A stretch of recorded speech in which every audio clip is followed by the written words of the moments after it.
Il est courant de parler de la charge mentale des femmes obligées de cumuler leur emploi, la gestion des courses, l'organisation familiale, les activités des enfants, leur situation maritale ou sentimentale, et que dire quand en plus elles sont chefs d'entreprise. Justement, le concept s'applique parfaitement aux dirigeants de TPE. En effet, comme les dirigeants de TPE cumulent plusieurs métiers, activités et compétences toute la journée, la notion de charge mentale prend toute sa place. Voyez plutôt. Vous arrivez tôt le matin, pour être tranquille, trier la tonne de mails, arriver avec son lot de bonnes nouvelles et de mauvaises, préparer le planning de vos équipes, vérifier les commandes, préparer les commandes, et un SMS d'un de vos salariés bip sur votre portable. Désolé, j'ai un gros rhume, j'ai le dos en vrac, je ne serai pas là ce matin. Vite, réorganisons le chantier, reportez la réunion avec tout le staff, décalez les dates de livraison. Ah, justement, votre client appelle. Quand est-ce que vous nous livrez notre site internet, le bouquet de fleurs, notre porte de garage, nos fenêtres? Quand passez-vous réparer la gouttière, la machine à laver, le... Alors écoutez, comment dire, nous avons un petit empêchement qui fera que l'on aura un petit peu de retard. Merci de votre compréhension. Ou pas. Le facteur vient d'arriver. Ah, un recommandé. Je ne sais pas vous, mais un recommandé, c'est souvent annonciateur de mauvaises nouvelles. J'en ai déjà les jambes qui flageolent. Ah, un rappel de l'URSSAF, de la caisse de retraite, du RSI, mais pourtant j'avais envoyé ma déclaration de revenus. J'appelle mon comptable. Réunion avec le ou la commerciale. Ah, tu n'as pas atteint tes objectifs?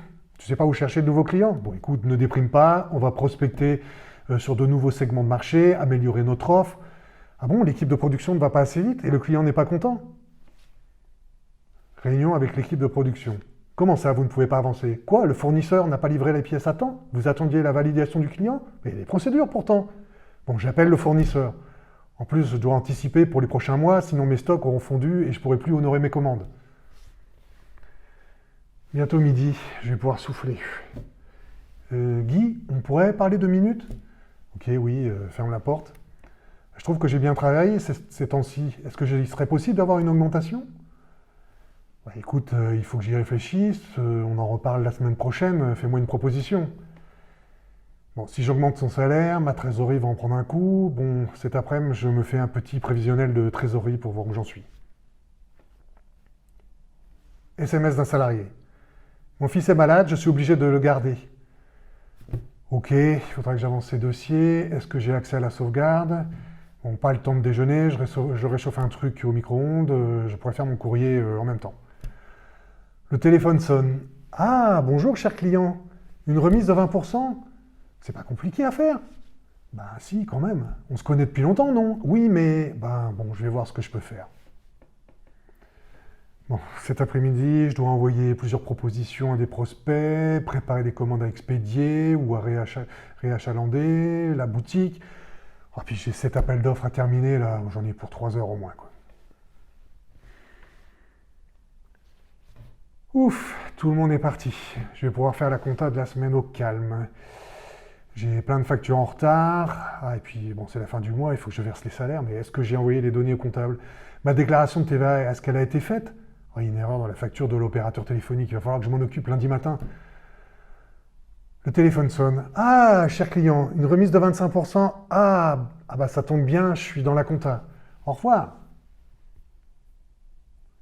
Fin d'après-midi. J'ai un surcroît de travail, je vais devoir recruter. J'en ai au moins pour 3 mois pour le processus de recrutement, envoi des annonces, tri des CV, des candidatures, audition, test, réaudition, embauche, demande des aides éventuelles. Est-ce que j'ai assez de trésorerie? Est-ce que je peux augmenter mon chiffre d'affaires? Comment sera le marché dans 3 mois? J'ai pas de visibilité. Puis en plus avec cette pandémie. Bon, avec tout ça, il est 20h, je vais rentrer. Chérie, t'as pensé au pain? La nuit, je tourne et retourne dans mon lit. J'ai la boule au ventre. Je ne sais pas comment je vais payer les salaires, les cotisations à la fin du mois. Et puis il y a la CFE qui va tomber, la formation professionnelle, la taxe d'apprentissage, les emprunts. 6h du mat. Belle journée. Je suis motivé. On va s'en sortir. Vous l'aurez compris, être dirigeant de TPE, c'est accepter de voir ses émotions faire des montagnes russes. endosser les attentes, les absences, les craintes des salariés, des clients, de son entourage, tous les jours. Et pourtant, nous avançons chaque jour, personnellement et dans le développement de nos entreprises. Le saviez-vous ?